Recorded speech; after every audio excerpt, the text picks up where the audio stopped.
Croup by Katrina Rackley. Ever wake up to the sound of a seal bark?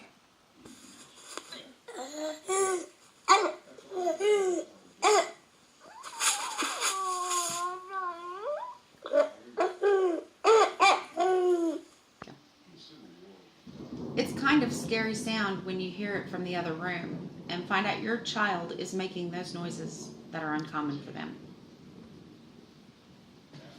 What is croup? Croup is also known as laryngotracheobronchitis. It is a common acute upper airway obstruction in children. This is most commonly found in children 6 months to 3 years of age. Croup is often preceded by an upper airway respiratory infection such as parainfluenza, rhinoviruses, and RSV. These attacks happen at night when blood flow to the respiratory tract changes due to them lying down. The signs and symptoms of croup. Croup presents with common cold. Children may have a stuffy nose and a fever, and after a few days the child's voice may seem hoarse. Then the child develops a harsh cough, as what's described as a seal bark.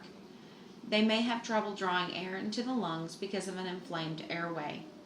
However, some children who are born prematurely or children with known asthma may develop more severe symptoms of croup.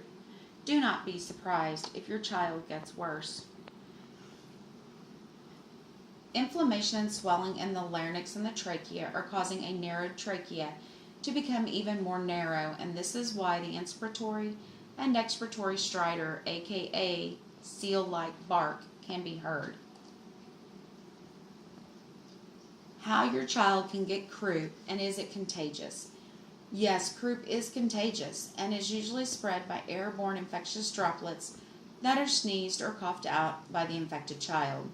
When a healthy child inhales infectious droplets, symptoms can develop in 24 to 72 hours and can last 4 to 7 days. The infection can also be spread by infectious mucus deposits on doors, furniture, toys, and other objects.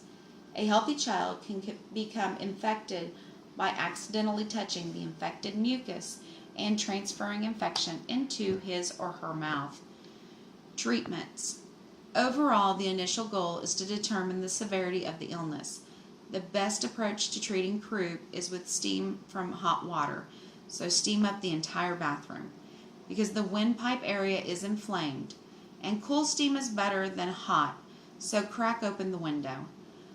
Hold your child in your arms in the steamy bathroom for 20 to 30 minutes. Cold air sometimes improves croup. If the night is cool, take your child for a ride in the car with the windows down. If your child is not better, head to the nearest emergency room. If the child improves, give plenty of fluids and place a vaporizer or preferably a cool mist ultrasonic nebulizer at your child's bedside as well. The second and third nights of the disease are always the worst, and you may have to repeat the steam treatment. More information on croup. In most severe cases where the child has cyanosis of the mouth and is not able to breathe any better after the cool and warm treatments, then you need to seek medical attention. A doctor may prescribe steroid therapy to benefit children with croup. It may be given orally, by injection, or by IV. Inhaled steroids appear to have limited value because most croup is caused by viral infections. Antibiotics have not been shown to be beneficial in the treatment of croup. Nebulized epi or racemic epi may be administered to children with moderate to severe symptoms. Currently, there is no evidence to support the use of racemic epi over nebulized epi. If your child responds to treatment, the doctor may elect to observe the child for an additional few hours to make sure the symptoms do not return after the medications have worn off. If your child remains symptomatic after therapy, then the child will require admission to the hospital. Most cases can be treated at home.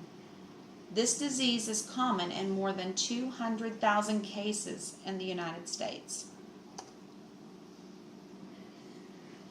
Medications that can help: acetaminophen, ibuprofen.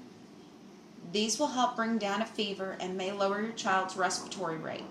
But remember, never give children aspirin to reduce fever.